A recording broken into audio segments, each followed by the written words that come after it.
Hi, Everett. I'm so glad you like my stories, and it helps you have something to do when Mom's busy. I hope you share them with Ruby too, and she can sit by you and you can snuggle with her. That would be fun. I remember when we were playing in the driveway and we wanted to play the troll under the bridge, and we had to have a code to get across. And I know we have one story, the toll bridge troll, that's kind of scary, but I have another story about the 3 billy goats that are going across the bridge, and this one is 3 billy goats Fluff. So you'll like this one, 3 billy goats Fluff. You know what fluffy things are.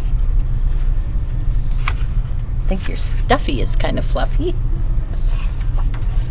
3 billy goats Gruff. There we go. Trip trap, how was he supposed to sleep? Mr. Troll buried his head in his pillow and groaned. He looked back at the newspaper advertisement.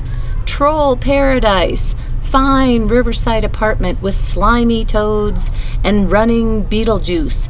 Bargain! How could he have fallen for it? What the advertisement had not said was noisy. Underneath the only bridge from the Rocky Mountain to the lush green field. A room with a trashy view. On the mountain next to Mr. Troll's bridge lived the 3 billy goats Fluff. They loved to eat the lush green grass in the field by the bridge.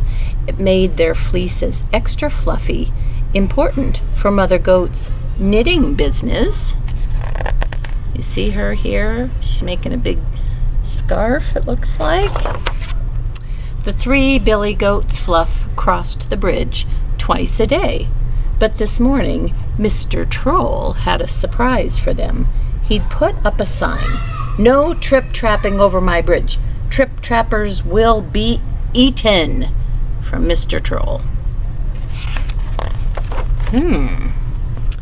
Little Billy Goat Fluff had not yet learned to read, and so he set off as usual. He just put one hoof on the bridge when Mr. Troll leaped out. "I'm a troll with a very sore head. Stop trip-trapping over my bed. When I'm tired and feeling blue, there's nothing quite like little goat stew." Little Billy Goat was very scared and scampered back to Mother Goat. Next came middle-sized Billy Goat Fluff. His hooves were louder than little Billy Goat's. Mr. Troll leaped out again. "I'm a troll in a very bad mood. Waking me up is terribly rude. Middle-sized goat makes a lovely roast on tasty pâté upon my toast." Middle-sized Billy Goat raced back to Big Billy Goat. They were both too scared to cross the bridge. "We're telling our mom on you," they shouted. Mother Goat listened to her billy goats, and she thought about Mr. Troll. She knew what it was like to live without sleep. Little Billy Goat woke her up every night. That night, as she was knitting booties from the finest Billy Goat Fluff, Mother Goat had an idea. What do you think her idea could be? The next day, Mr. Troll was waiting for them. "I'm a troll who's really cross. It's time to show you I'm the boss. When I'm tired, I need to eat. Goats and fries, my favorite treat." Big Billy Goat trembled as he handed Mr. Troll a present and a note from Mother Goat. "If you hear a trip-trap by, then you can make 3 billy goat pie. But if we're quiet as tiny mice, you must stop being grumpy and start being nice."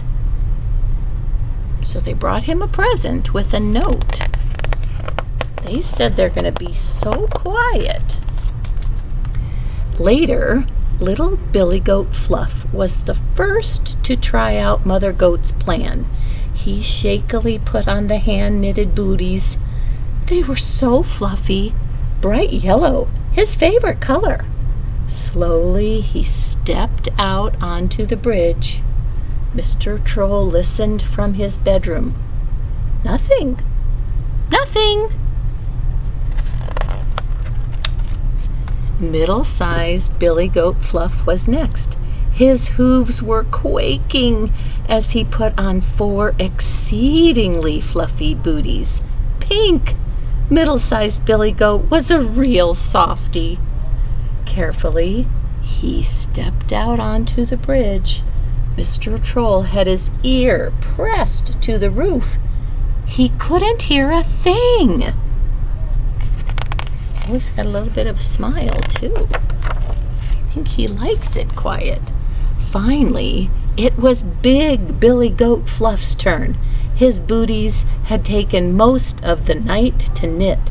With 4 huge pom-poms on his hooves, big Billy Goat stepped onto the bridge. Mr. Troll strained his ears. Silence at last! How had they done it? Mr. Troll came out from under the bridge. He looked at the 3 Billy Goats Fluff happily munching the grass in the field, and he looked at his present from Mother Goat, and then he opened it. Inside were the fluffiest earmuffs he had ever seen, wrapped inside one of Mother Goat's special blankets.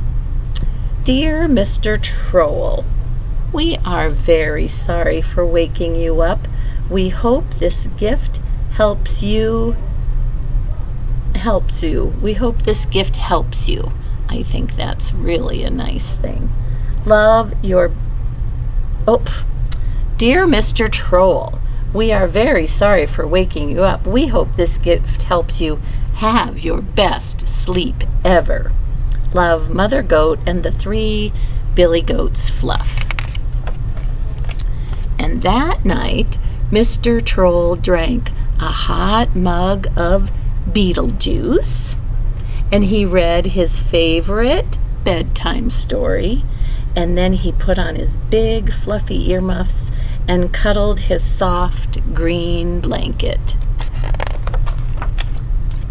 And for the first time in his new house, he slept and slept. He dreamed of fluffy clouds and fluffy toads, fluffy Beetlejuice, and best of all, his new, quiet friends.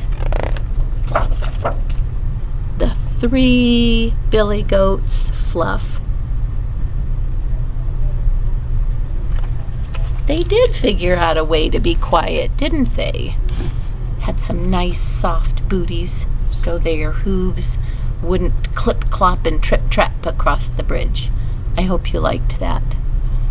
I'll see you soon. Mwah. Bye-bye. Bye, baby Ruby. Bye, Everett.